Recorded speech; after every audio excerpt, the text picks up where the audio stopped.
రుణమాఫీ కోసం ఎదురుచూపులు. AR foods పై criminal case, TTD ఫిర్యాదుతో తిరుపతిలో నమోదు. నేరపూరిత కుట్ర, మోసం, కల్తీ సహా పలు సెక్షన్ల కింద అభియోగాలు.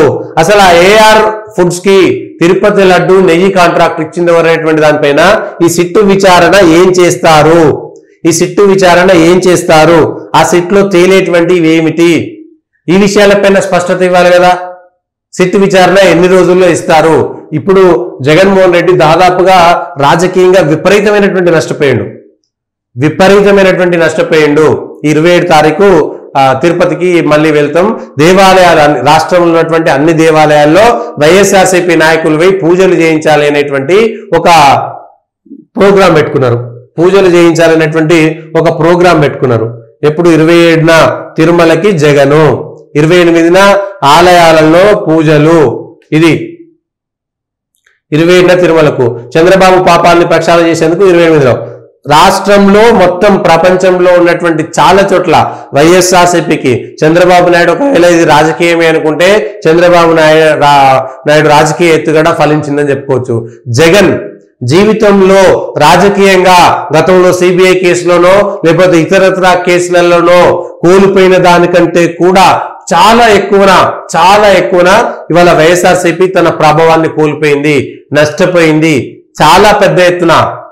ఇది బయటికి కనపడకపోవచ్చు, పైకి ఎవరు చెప్పకపోవచ్చు, కానీ గుంభనంగా ఉండేటువంటి వ్యవహారం ఆంధ్రప్రదేశ్లో తొలిసారిగా ఒక హిందుత్వ చుట్టూ, హిందూ సాంప్రదాయాల చుట్టూ, ఎందుకంటే జగన్ ఉన్నప్పుడు కానీ, వైఎస్ఆర్సీపీ ఉన్నప్పుడు కానీ, లేకపోతే చంద్రబాబు నాయుడు ఉన్నప్పుడు కానీ దేవాలయాలు, అంతర్వేది రథం కాలిపోవడం కానీ, నిన్న కూడా ఒక రథం కాలిపోయింది అనంతపూర్లో.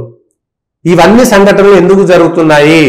ఇవాళ మొత్తం ఆంధ్రప్రదేశ్ లో హిందుత్వకు సంబంధించి అయ్యో దేవాలయాల పవిత్రత, హిందువుల యొక్క మనోభావాల విషయంలో అన్ని ప్రభుత్వాలు సెక్యులర్ పేరుతో హిందువులను మాత్రమే కించపరుస్తున్నారు. ప్రతి ఒక్కరు సెక్యులరిజం అంటే హిందువులను మాత్రమే కించపరచాలా అనేటువంటిది ఒక గుంభనంగా వెళ్ళిపోయింది తెలియకుండానే. అంటే తిరుపతి అనేటువంటిది అంత పవర్ఫుల్, ఆ తిరుపతితో ఉండేటువంటి అనుబంధం అంత పవర్ఫుల్.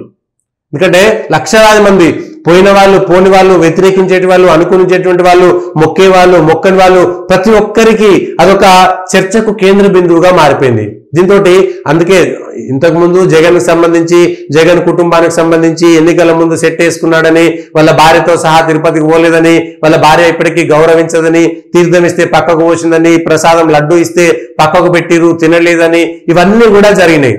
సో అది ఒకదాని మీద ఒక ఇప్పుడు ఈ లడ్డు అనేటువంటి తేనెతిట్టను కదపడంతో గతంలో ఉన్నటువంటి అన్ని చర్చలు బయటకు వచ్చేసి తొలిసారిగా ఆంధ్రప్రదేశ్ లో హిందుత్వకు సంబంధించినటువంటి అంశం చుట్టూ ఆ రాజకీయం తిరుగుతున్నది. సో జగన్ కి సంబంధించి, వైసీపీకి సంబంధించి పూడ్చుకోలేనటువంటి నష్టం అయితే జరిగిపోయింది. దాన్ని పూడ్చుకోవడానికి వాళ్ళ జగన్ చాలా ప్రయత్నం చేస్తున్నాడు. పాపం వాళ్ళకు ఒక మీడియా ఇవన్నీ ఉన్నాయి కాబట్టి ప్రయత్నం, ఇంత మీడియా ఉంది కాబట్టి ఇంత చేయగలుగుతున్నారు, లేకపోతే చాలా పెద్దన. కానీ పూడ్చుకోలేనటువంటి, నివారణ చేయలేనంత నష్టం మాత్రం వైఎస్ఆర్సీపీకి జరిగింది. ఇందులో చంద్రబాబు నాయుడు రాజకీయంగా అనుకోని చేశాడా, కావాలని చేశాడా, అనుకోకుండా జరిగిందా, లేదు నిజంగా లడ్డూలో కల్తీ నెయ్యి వాడారా, కల్తీ నెయ్యి వాడితే అక్కడ ఉన్నటువంటి అధికారులు ఏం చేసిరు, కల్తీని ముందుగా చూడాలి కదా, అది చూడకుండా వాళ్ళెందుకు వాడారు, దాని వెనుక చూసినా కూడా చూసి చూడనట్టు వదిలేసినటువంటి అధికారులు ఎవరు, ఇవన్నీ కూడా బయటికి రావాల్సినటువంటి అవసరం ఉంది.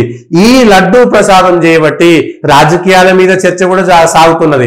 రాజకీయాలు ఉండేటువంటి నాయకులు సెక్యులరిజం పేరు మీద కేవలం హిందుత్వం మాత్రమే తిడుతున్నారు. హిందూ దేవులను ఇష్టమైనట్టుగా తిడితే సెక్యులరిజం అవుతుందా?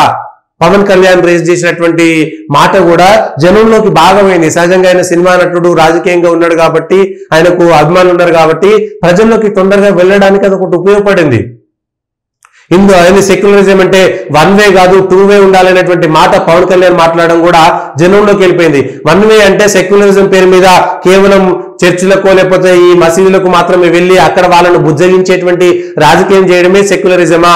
హిందువులను కాపాడితే, హిందూ ధర్మం కోసం మాట్లాడితే అది మతతత్వవాదం అనేటువంటిది పవన్ కళ్యాణ్ మాట్లాడడంతో జనంలోకి బాగా వెళ్ళిపోయింది. అంటే ఈ అంశాలను పట్టించుకున్నటువంటి వాళ్ళు కూడా ఇవాళ చర్చలోకి రావడం అనేటువంటిది ఈ తిరుపతి లడ్డు కల్తీ నెయ్యి అనేటువంటి అంశం.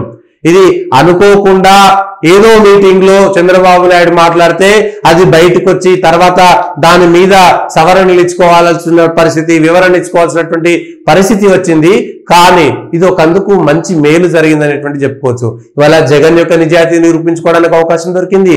మిగిలిన రాజకీయ పక్షాలు ఎవరు, చంద్రబాబు నాయుడు కూడా ఇవాళ తిరుపతి దేవస్థానంతో పాటు దేవాలయాల పరిరక్షణ సంబంధించి ఇవాళ సనాతన ధర్మ సంరక్షణ బోర్డు ఏర్పాటు గురించి ప్రపంచవ్యాప్తంగా ఉన్నటువంటి హిందువుల్లో ఒక చర్చ మొదలైంది.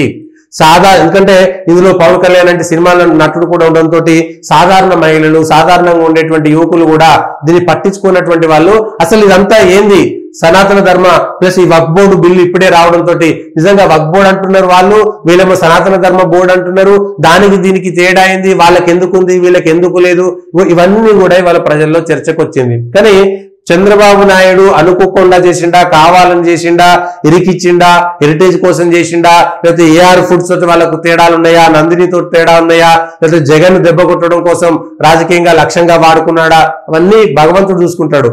కానీ జగన్ మాత్రం పూడ్చుకోలేని నివారణ చేయనంత నష్టపాత్రం పోయిండు, రాజకీయంగా చాలా పెద్ద ఎత్తున నష్టపోయిండు. వాటి కోసం ఇప్పుడు 27న శుక్రవారం ఆయన తిరుమల చేరుకుంటారు, మరుసటి రోజు శనివారం ఉదయం ఆయన స్వామివారం దర్శించుకుంటారు.